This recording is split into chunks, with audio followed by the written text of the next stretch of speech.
Well, we're back for another video. This time it's a personal one. I'm in the middle of putting in a whole big application to Centrelink, which is 55 odd pages full. They have this nice online document that says you can fill it out and push submit, but you have to print it out and sign it and then scan it back in because they won't accept it at an office. They go, yeah, you can accept it in person at one of our service centers if you're unable to use your Centrelink account. So if I can use my account, but I can't scan it back in, I can't take it in person. At least that's what they tell me. In any case, I've gone to scan it with my trusty little Epson scanner, which is the only scanner I have. And it's putting two big black lines down everything, which I think there's something optically stuck in there. I've tried running the cleaner through it and all sorts of stuff like that, but nothing is fixing it. So I guess there's nothing for it, but we've got to disassemble it. Now this nifty little thing I got on special when I travelled to the USA in 2016, I think it was. And it's been a very reliable bit of gear. I bought it basically so that I could scan in some family photos that we had access to while we were there.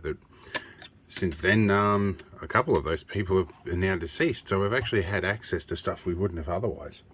In any case, let me find a screwdriver and a spudger, and we'll get this thing open. Checking the drawers down here. Here's a spudger. I cite one Phillips head screw here. I suggest there will be more, possibly under the label here and possibly under the feet. But that label there might be just a molding depression. It feels like it, so we will peel some feet off. So these appear to be LSRFs, little sticky rubber feet. And there is indeed a screw under them. So we will check a spudger under sideways. I used to do this with a knife until a couple of things happened. One, I busted the tip off a knife doing this, and two, I nearly cut my hand off. So now I do it with a spudger and carefully. The other way would be to give them a quick spray with isopropyl alcohol and soften the glue. Now I actually would like to re-glue these. Okay, so nothing under that one. Well, we will be re-gluing these feet at some point. There's another screw under that, so it has 3 screws. Seems unusual, but we will go with it. Now this little unit can run on AA batteries. It also has an auxiliary input on the side. And to show you, I plug in one of these little DC plugs, and then I hook it up to my auxiliary output here with the 5 volts out on the banana plugs there. Generally I do that to save using batteries, because that is all running off a house battery that is charged off solar. So we have 2 big 135 amp hour deep cycle lead acid batteries up the back, and about a 300 watt solar panel on the roof. I probably need to put another one because I have an MPPT regulator on that. So I can probably run 2 of them in a string, because right now it's getting into winter and the charge is not much different, or is getting down a bit. I shouldn't talk and do things at the same time. It doesn't work very well. Our 3 screws are all the same length. We appear to be fairly good there. Okay, so a couple of minutes of gentle persuasion and the magic clunk just happened. Now there's going to be some cables connected to that lot, I assume, but we are almost there.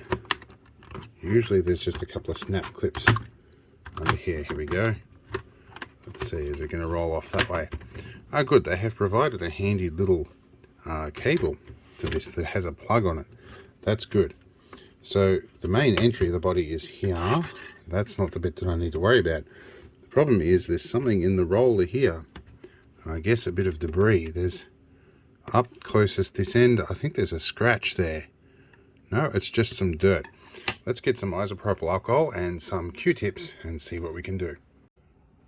Okay, we have found Q-tips and stuff, and we need to find a better camera angle. We are going to zoom in here, and we can see this will definitely be part of what's going on here.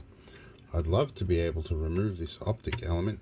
It is sprung on that end, so I can actually push it down a bit, and there is actually quite a bit of junk under that roller that is going to be hard to get to. So I think we can probably, if I'm lucky, pop that roller off. The other end is a bit more complicated to get out, but I won't need to do that. And we can see just how dirty all of this stuff is. We're using just a spray. Yeah, and we will clean all this off. This has been a problem for actually a couple of years now, but I don't often need to scan stuff. I'm gonna guess that if this is what has come off there, that's potentially a cause for our scanning issues. Pretty sure we can push this down on the spring, pop that back in. Okay, there is a bit of silicone grease on there, but I think that will be fine. I don't need to mess with that. Okay, now it's a case of put it all back together again and come out a zoom level, and we will see how well this scans. There is a little tab here. I think I'm going to leave that alone.